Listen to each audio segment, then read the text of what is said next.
Good morning, everyone. I welcome all the class 6 students in this online class of Scottish Public School. I hope you all are safe and happy with your family.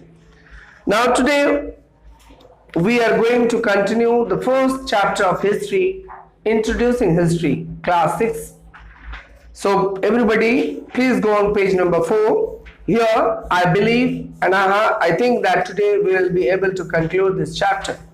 So, here on this page number 4, this is we are starting from time frame in history. Okay, so please go there.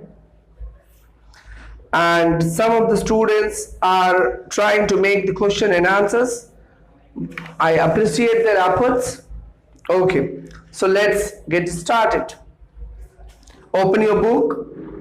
Keep your mind on this audio of this video. Try to listen to me very carefully.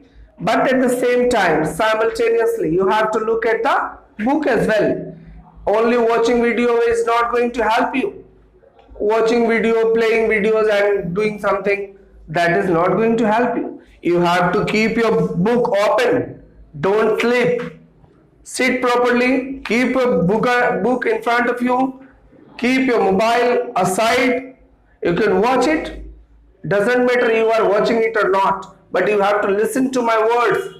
Listening is very important, guys. Because whatever I am teaching, the kind of hard work I am doing here is just for you guys. So if you will not give importance to your studies, nobody can help you. If you want to learn something, if you want to learn and grow in your future, whatever your teacher says, whether you like his way of teaching or whether you don't like him, but you have to listen to your teachers. Then only you can be a good student, disciplined student, and you can achieve your targets in your future. So let's get started without wasting much time. Time frame in history. Dear children, there are two time frames in history. One is BCE, another is CE. What is BCE, dear children? You would have studied in class 5. Maybe this will be your first affair with these words. Historical events are classified according to the time in the form of BCE and CE. The abbreviation BCE stands for before Common Era. It refers to the period in the history before the birth of Jesus Christ. It was earlier known as the BC or before Christ. BCE, the full form of this abbreviation is before Common Era. What is Common Era? When the Lord Jesus Christ was born, after that day, this term BCE came into fashion and till date we are using it. Suppose that it is 2021. So Lord Jesus Christ was born 2020 years, 1 year ago in Bethlehem in Israel. What happened? Actually, the Gregorian calendar which we are following all over the world, according to which what happens January, February, March, April. So these months are taken and we are also following the same calendar that is known as Gregorian calendar. This Gregorian calendar was started from the day when Jesus Christ was born. So they have developed this calendar. The Western countries, the Europeans or the Christians have developed this calendar, and today the entire world is following them. According to the Hindu mythology, or in India, Hindu people can also, you can find that they follow the Bikram Samvat calendar. According to those calendar, the names of the months are like Falgun, Jade, Asar, Sawan, Kartik, or some of the names are there. Even I don't know the Hindi months because we are not using them as much as we are following the Gregorian calendar. Even in the Muslim community, people follow their, that is, I believe the other calendar is there, Hijri calendar or something like that. I don't know about that much. But according to that calendar, there the names of the months are like Ramzan is a month, and one Muharram is also a month. Some of the months are there according to that Islamic scholars. They follow that calendar. There are many calendars in the world, but most famous calendar and the calendar which is followed by the maximum people or maximum community in the world is Gregorian, I believe. So it was earlier known as the BC, before Christ, and CE stands for Common Era. It refers to the period history birth after the birth of Jesus Christ. It means before Christ, when Jesus Christ was not born. It means 2001 year, 100 years ago, you can say. But after that, it is CE, Common Era. So today we are witnessing the Common Era. 2021, it is a Common Era. But suppose that if you will talk about 2050 years, that will be 29 years BCE. If you will talk 29 years BCE, it means 2050 years, because that 29 years and this 2021 years, you have to add it. Got my point? Historians arrange the events in the history or sequence according to the time when they took place. This is called chronology. The way the events has happened in the past, in the same order arranging the events, it is known as the chronology. Suppose that, what is chronology? Let me give you an example to understand this word very clearly. Suppose that you people are studying in class 6. So your age is somewhere 12, 13, 14. Your mother, your father, your grandfather, your grandmother is staying with you. So if I ask you to give a chronology to your family members, the first person whose name you have to take first is your grandfather, whose age is 75 years. Then your grandmother will come, who is around 70 years. Then your father will come, who is somewhere 35 to 45 years. Then your mother will come, who is somewhere 30 to 40 years. Then you, or if you have any elder brother, sister, they will come. So according to the age or according to the time as they happen, settling or arranging those things in descending order from past, from the biggest to less bigger, then the smaller than that is called chronology.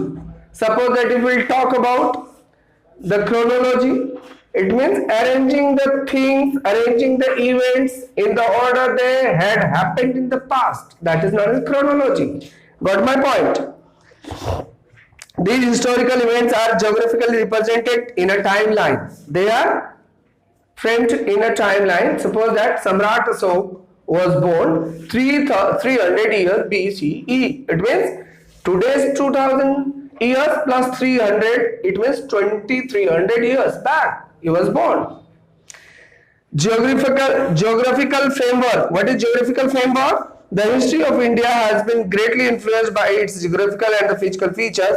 The study of the history is closely related with the study of the geographical features. Soil type, rainfall, climate, vegetation and environment greatly influence the evolution of human culture and the way of life.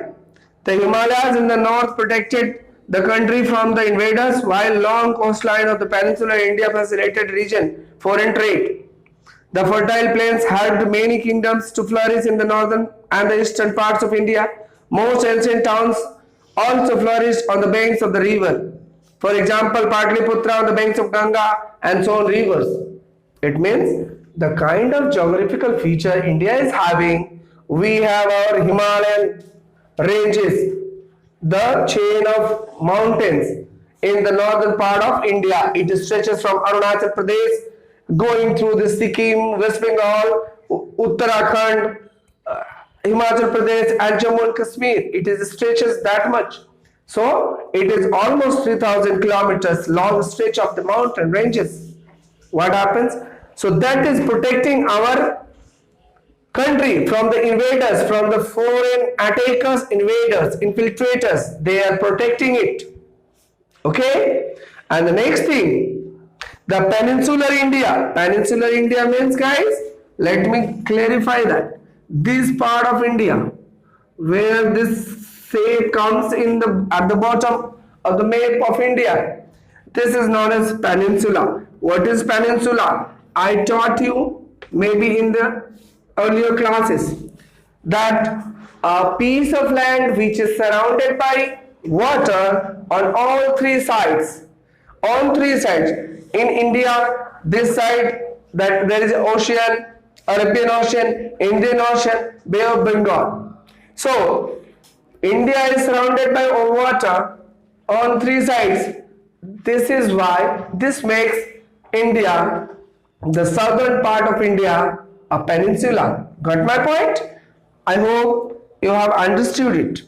So this peninsula has enabled us, or it has given us, provided us a chance for the foreign trading. It means from these areas, from the west coast, or if you can talk about the eastern coast, this is enabling us to do the foreign trades through sea routes. These coastal areas are providing better facilities for the foreign trade. Got my point? Now this is how this chapter concludes. We have wrapped it up today, and one thing I would like to tell you that in this chapter there are fill in the blanks type of question, 5 fill in the blanks, where you have to just make it. Question number B says, state whether the true or false. If false, correct the statement. Suppose that there are 5 sentence statements given. If you believe that this is true, it is okay, no need to do anything there. But if you believe that this statement is false, you have to make changes to make it correct. For example, the inscription of the Mauryan king Ashoka are earliest inscription in India.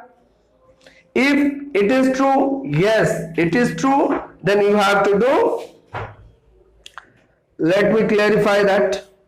Ashoka inscriptions are very earlier, yeah, the inscription of earliest in India. This is true. We don't need to do anything. Just you will write against it true. Number 2, literary sources are of 2 types, religious or secular. True, no need to do anything. BCE is sent for before Christian era. Before Christian era, before Christian era, it is not before the birth of Jesus Christ. It is false. BCE stands for before common era, not Christian era.